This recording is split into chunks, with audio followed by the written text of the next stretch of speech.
Hello guys, welcome to this video. Please follow my accounts na guys and subscribe to my channel and I'll get back to you. I'll do the same to you. That's 100% legit guys. So let's start na guys. In this video, we will discuss about how to open PayPal account, how to link GCash account, how to cash in, cash out your PayPal account. Let's discuss this slowly guys ha, para maintindihan niyo po ako, para sa mga wala pa pong PayPal account. Ang paggawa po ng PayPal account ay napakadali lang po. You just need an identification number. Halimbawa, meron kang ID guys na merong number, pwede po yun. PhilHealth, PIN ID, Postal ID, lahat yun ay may number guys, di ba? Accepted po ni PayPal yun para magkaroon ka ng verified PayPal account. Based with my experience guys, kasi nung taong 2017 ay gumawa po ako ng aking PayPal account, ay ang ginamit ko lamang po dati dahil wala po talaga akong mga ID dati. Ang ginamit ko lamang po ay PhilHealth ID na unverified or hindi nahulugan. Kumbaga, parang binayaran ko lang yun ng 100 pesos sa promo ng PhilHealth. And kailangan mong puntahan sa office yun para ma-verify, kaso hindi ko na napuntahan guys. Pero inaccept ko yun ni PayPal. That's what I mean guys, na any kind of identification card, basta may number, tinatanggap ko yun ni PayPal. Kasi usually ang lumalabas pong requirements doon is passport lang guys. Pero pag tinap mo yung maliit na arrow doon sa option, pwede mong i-choose yung option na identity number. Identification number, parang ganun. Hindi ko na masyadong, I will try my best to find that screenshot guys, kasi meron tayong memory gap ha. Then, i-choose mo lang yun guys. Kung wala ka namang passport, i-enter mo lang yung identification number mo. Kailangan tama kasi verify din yan ni PayPal kung tama yung, halimbawa, PIN ID, dapat tama. Postal ID, dapat tama yung number na inano mo. Or PhilHealth, kahit unverified yung PhilHealth mo, basta nakabigyan ka ng PhilHealth number, ano naman yun, accepted yun guys. Mag-verify naman nila yun na, syempre, sa'yo lang naman yung number na yun. Yun, madali lang guys gumawa ng PayPal account. Mainit po guys, kaya pasadya na ako hinihingal dahil sa init. So, super init po dito. Anong oras? Madaling araw po. 3:30 AM pero super init po dito sa Quezon City. How to open PayPal? Yun nga po, napakadali lang gumawa ng PayPal account. Ito lang po ang tips ko sa inyo. Kung gusto niyo pong i-link ang inyong PayPal account sa GCash account, tatandaan niyo po na kailangan tugma yung pareho yung, para mabilis na kwento po, kailangan pareho yung information na sinabit mo kay PayPal at kay GCash. Bawat maliliit na detalye dapat pareho po.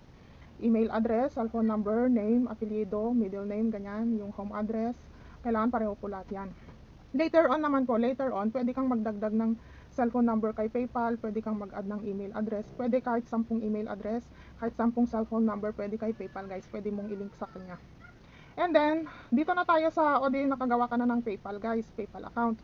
Na verified na yun guys, as long na may option ka na gumawa ng PayPal Me username, ibig sabihin verified na yung PayPal account mo guys.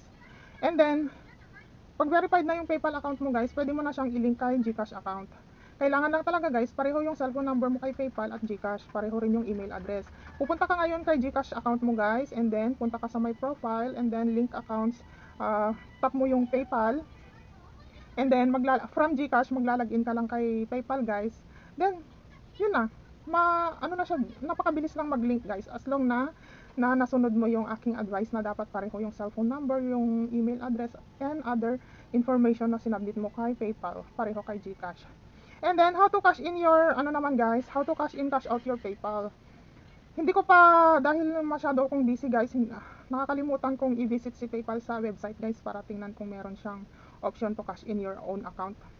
Pero kasi guys, sa PayPal application na madadownload sa Google Play Store is, pag doon ka naka-login guys, wala akong nakitang option doon para cash inan yung sarili mong account. Ang gagawin mo ngayon guys is, kung may PayPal account yung kasama mo sa bahay, halimbawa, relatives mo may PayPal account, sila yung magta-transfer sa PayPal account mo. Madali lang yun guys. Halimbawa, mag-transfer yung sabihin na natin kapatid mo or asawa mo, mag-transfer sila sa account mo, may charge sa kanila si PayPal. Sa maliit lang naman ang charge guys.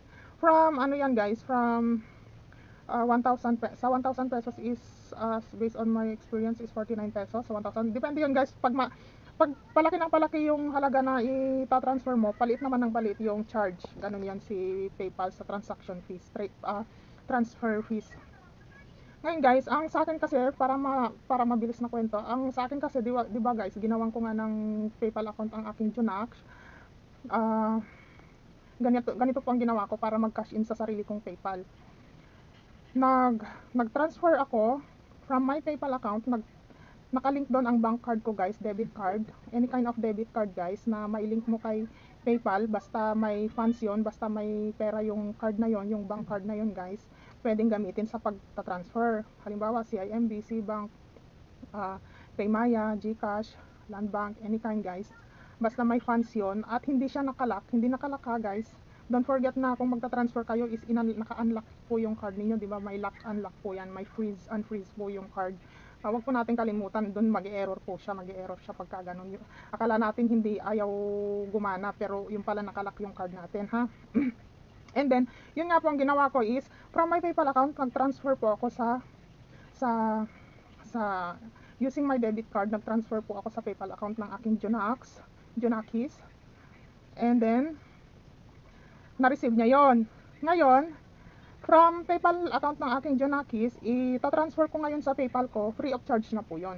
Halimbawa, i-recap po natin, pag galing po sa akin yung transfer at gumamit po ako ng debit card, may charge po yon. Depende, based on my experience guys, sa 1,000 pesos nga is na-chargean po ako ng 49 pesos. May breakdown naman dun guys bago ka mag-proceed. Pwede mo namang pag-isipan.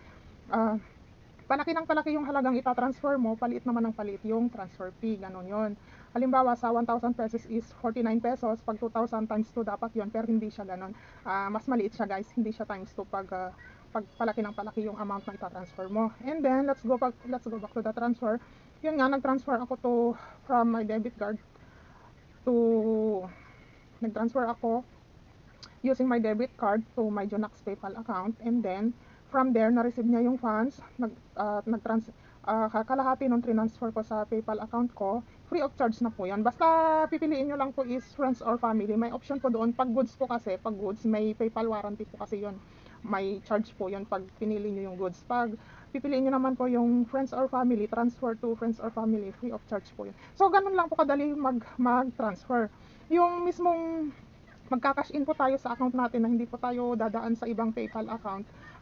Hindi ko pa po mahanap sa PayPal app yun eh. Pero sa website, wala pa akong time kasi guys na nakakalimutan kong tingnan sa website ng PayPal kung may ganun bang option na diretso kang makakapag-cash in sa iyong PayPal account. Pasensya na guys ha, ewan ko ba ba't ako hinihingal? Kasi nakailang take na po ako nito sa sobrang init, natatagalan po ako. So ganun lamang po ha, how to open PayPal account, napakadali lang po. Any kind of identification card is accepted po ni PayPal.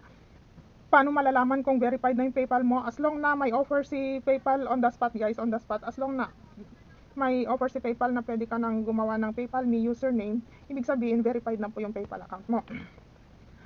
How to link with GCash account? Yun nga guys, napakadali lang naman, mag-login ka lang kay GCash, and then from there, punta ka lang ng profile, and then link, and then login ka sa PayPal. Sabi ko nga, as long na pareho yung cellphone number, email address, and other information na like home, every details dapat guys, for the first time ay dapat parehong-pareho guys, para napakabilis lang i-link si PayPal kay GCash. Kasi later on naman na guys, na i-link mo na siya, pwede ka nang magdagdag ng kahit ilang cellphone number kay PayPal or kahit ilang email address. Pwede ka na rin magpalit-palit ng email address. Pero ang ginagawa ko kasi guys is, nandun lang yung mga email address ko, nagdadagdag lang ako. Hindi ako nagre-remove kasi may mga nakalink yan sa mga ko guys, sa mga networking ko. So, para sure, hindi magkaroon ng complicated situation, nagdadagdag lang po ako ng email address and phone number sa PayPal, pero hindi ako nagbabawas. Depende na lang guys, like my other cellphone number na inactive na deactivate na, is ni-remove ko na yon. So, how to cash out your PayPal account? Yun na nga guys.